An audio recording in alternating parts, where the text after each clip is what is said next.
안녕하십니까. 용도사 인사드리겠습니다. 최근에 젊은 정치인 이준석 씨가 헌정 사상 최초로 제1야당 대표 및 원내 교섭단체 대표가 되었다고 합니다. 이준석 씨를 생각하면 하버드, 박근혜가 발굴한 영재, 타고난 언변가 이렇게 기억하시는 분들이 많을 걸로 예상합니다. 물론 저 역시 마찬가지입니다. 우선 그는 참 젊습니다. 아직까지 30대에 지나지 않습니다. 1985년생으로 37이죠. 이런 나이 때는 원로들과 견주어 봤을 때 손잡벌 정도도 될 수가 있을 것입니다. 오늘은 이준석, 이분에 대한 사주풀이를 한번 해볼까 합니다. 시작하기에 앞서 중립기업 딱 받고 정확하게 객관적인 사실 근거로 공정한 풀이를 할 것을 약속드립니다. 이렇게 기성세대가 자리하고 있는 우리나라 정치 환경에 비하면 어쩌면 이것이 이정표 전환점이 될지도 모르겠습니다. 정치가 꼭 늙은 생강, 틀딱들의 전유물이 아니다라는 이런 인식을 가지게끔 하는 상징적인 인물이 되지 않을까 하는 생각을 해볼 수가 있겠습니다. 자, 우선 그의 사주를 한번 풀어보도록 하겠습니다. 1985년 3월 31일 사주를 풀어보면 을축, 기묘, 을사입니다. 특징적으로 월간과 일간이 기토, 쌍기토로 이루어져 있습니다. 그리고 칠살격으로 형성된 사주라고 볼 수가 있습니다. 이 사주를 봤을 때 그는 달변가가 틀림없구나 이렇게 단정할 수 있는 부분이 있습니다. 우리나라 명리학계의 3대 거성 중 한 분이신 이석영 선생의 일대 제자 단원 선생이 언급하시기를 쌍기토가 있는 사람은 달변가다 이러한 말씀을 하셨습니다. 바로 이준석 씨가 쌍기토에 해당한다 이렇게 볼 수 있습니다. 더더군다나 묘월에 을목을 놓았기로 편관격, 여기서 편관이라는 것은 무인의 기질, 카리스마, 리더십, 호승심, 승부욕 이런 것을 상징한다라고 볼 수가 있습니다. 난세의 영웅이 난다 이런 말이 있습니다. 이런 사주는 그 환경이 혼란스러울 때 군계 일학의 면모를 보여주는 그러한 작용력을 갖고 있다 이렇게 볼 수가 있습니다. 군인이 언제 전쟁을 합니까? 전쟁이 났을 때 전쟁을 합니다. 세상이 평온하면 군인은 훈련만 하다가 지쳐가겠죠. 진급도 느립니다. 그러나 전쟁이 터지게 되면 진급의 기회도 있을 뿐더러 공을 세울 수 있는 그런 기회의 장이 되기 때문입니다. 해서 이준석 씨는 위기 상황에 처했을 때 대처 능력이 좋다. 그리고 순발력, 이것이 타의 추종을 불허한다 이렇게 볼 수 있습니다. 그래서 이준석 씨의 사주를 곰곰이 놓고 보면 쌍기토가 서로 합심해서 진지를 구축하고 을목을 대항해서 적절한 전략을 수립하고 그대로 밀어붙이는 그런 추진력이 돋보인다 이렇게 볼 수 있습니다.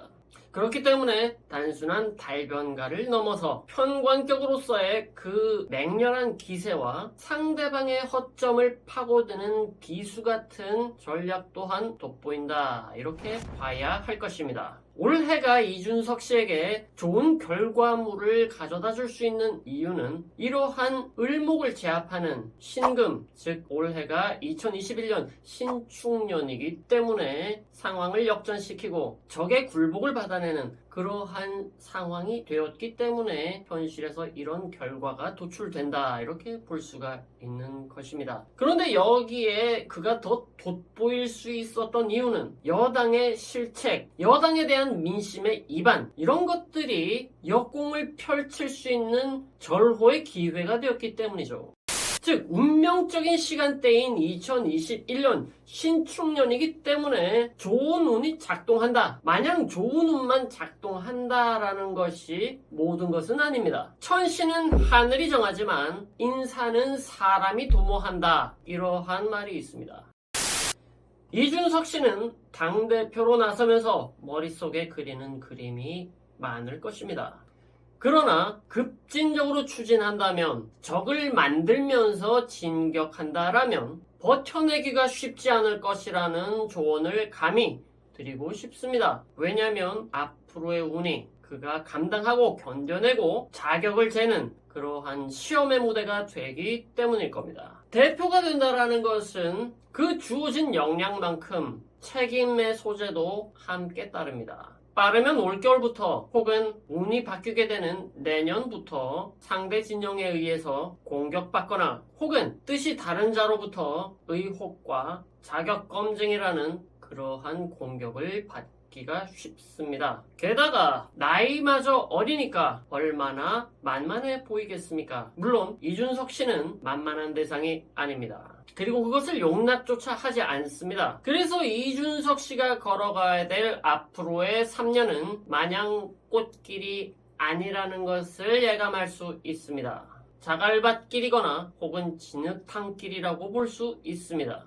만약에 말입니다. 만약에 이준석 씨가 그 무게를 감당하지 못하거나 주변 세력과 호흡을 맞추거나 장단을 맞추지 못한다라는 가정을 해본다면 3년 내에 고립이 될 것이다. 이렇게 판단할 수도 있습니다. 그만큼 쉽지 않은 시간대다라고 볼 수가 있는 것입니다. 특히나 2023년 이때가 특히나 어려운 시간대가 된다라고 볼 수가 있습니다. 그러한 시간대는 2023년 봄이나 혹은 그해 겨울 쌀쌀한 시간대다라는 것입니다.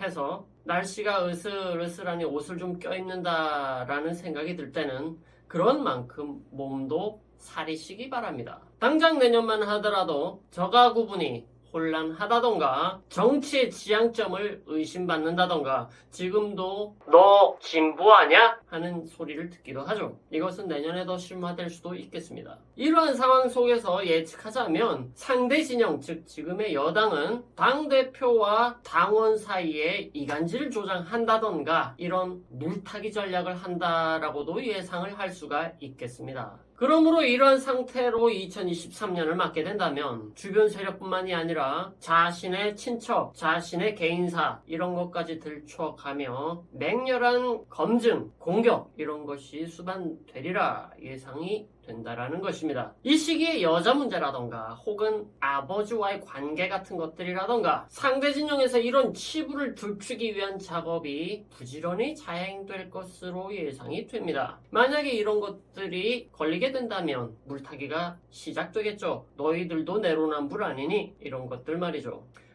여자 문제라고 하는 것은 그의 연인이라던가 깊은 관계에 있는 여인만은 아닙니다.